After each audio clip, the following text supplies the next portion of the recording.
Okay, this is a quick rundown of your literacy narrative assignment. So you go to content, right? You go to literacy narrative right here, right? And then you click literacy narrative assignment. The purpose of this assignment is to write about your history, habits, and processes as it pertains to literacy, to better understand where you've been so you have more control over where you're going in terms of your learning, right? So a narrative is a story, right? It can be a series of small stories, or it can be one long story. But as long as they're linked in some way, either approach is fine. You get to draw on stories, anecdotes, memories, experiences, and readings to kind of shape a picture of yourself as a reader and a writer. Okay, so there's a whole load of questions here. You do not have to cover all of them. In fact, if you try to write about all of them, it will get very boring and very, very scattered and hard to keep track of. So only use these as a way to kind of get yourself thinking. And when a very vivid memory or a 1 or 2, 3 maybe, I would say 3 max. But when a very vivid memory pops up about these sorts of things, then definitely write a story about that vivid moment or two, instead of trying to write about when you learned to read or write, because for some of us that was 40 years ago. You're not going to remember kindergarten all that well. If you do, more power to you. Please tell me all of the vivid sensory details about kindergarten and early literacy back in, I don't know, the early 2000s? Or the 80s, depending. So the things that you do need to include, regardless of the moments that you decide, whether those moments are the time you learned to write a memo for your boss, or the time you learned how to write in cursive for 6 months while all your friends were playing outside. The thing that you need to include, regardless, is who and what sponsored you, either positively or negatively. So a sponsor for me learning cursive would have been my occupational therapist, right? And the institution that helped sponsor me in that case would be the therapy gym, because negative sponsorship, my school wasn't willing to work with me to overcome my disability to learn how to write in that way. They were just like, it's a waste of time. So, sponsors can be positive or negative. Make sure you include yours. The main thing that I'm looking for to elevate this literacy narrative from a series of experiences to an actual essay is a so what, a main theme, a central finding, an overall conclusion.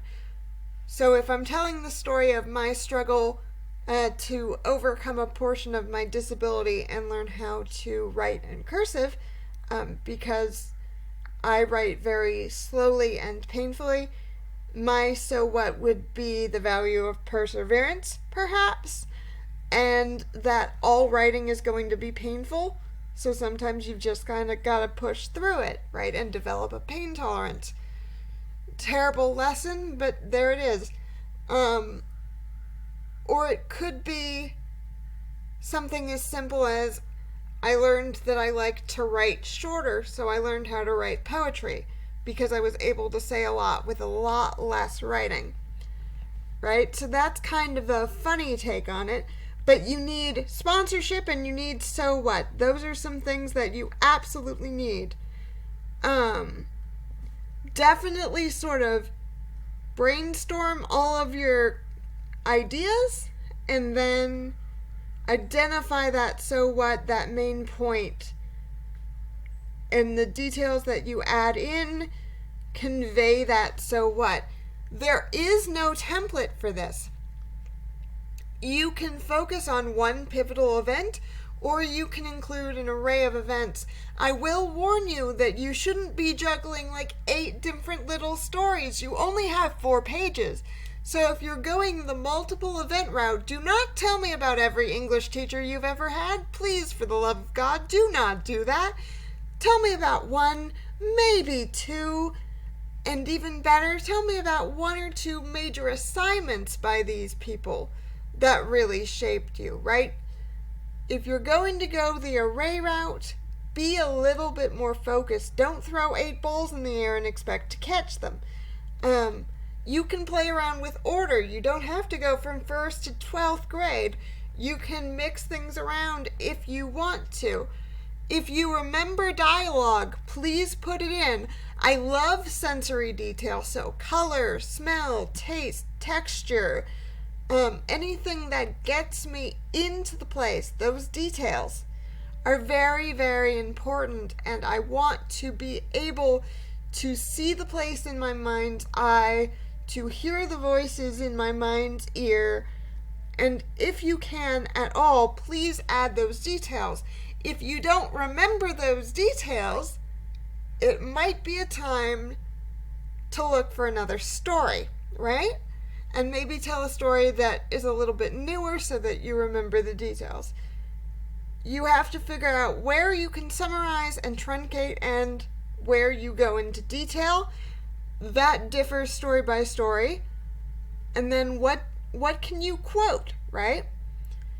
And by standard essay introduction, I'm meaning like the my literacy history begins with kind of a thing, where you're giving us that background in that very classical way, or you can jump right into the story and explain that overall so what thematic point a little bit later on.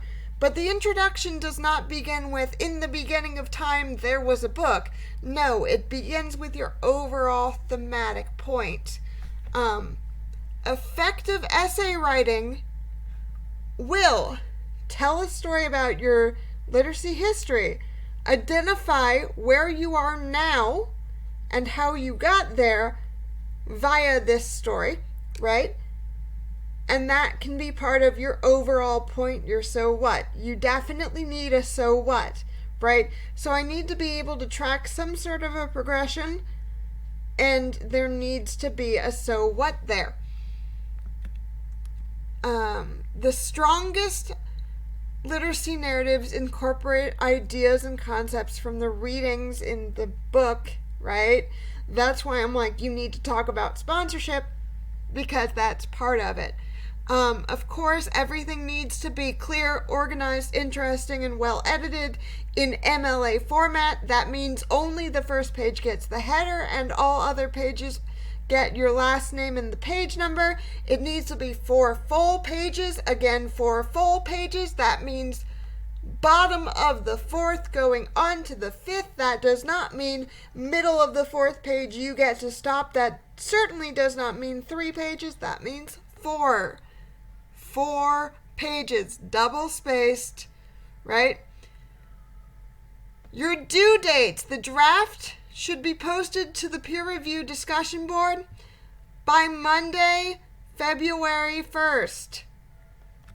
Your peer review worksheet is due Wednesday, February 3rd. Your final draft is due Monday, February 8th. Okay. So those are the due dates. That is the assignment. It's going to be fun, I promise. But here is the peer review. So, you start a new thread, and you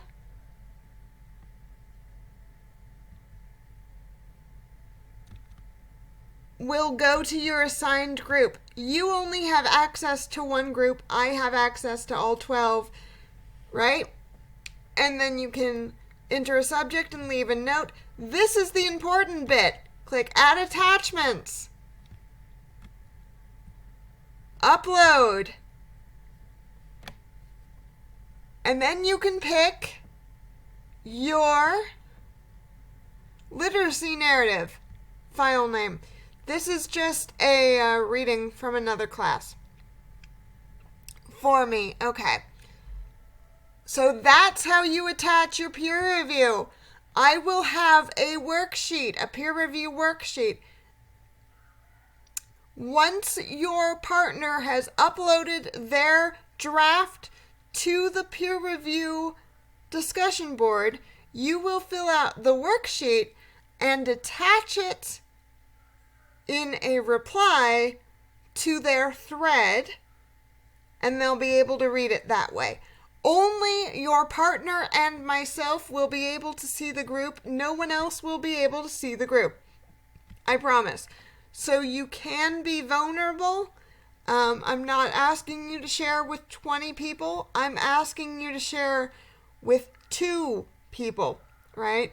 Remember to title your paper something other than literacy narrative. Please, for the love of God, please be a little bit more creative. But that's the basics of the literacy narrative assignment. Good luck, y'all. I hope you find it as fun as I do to read and to write them.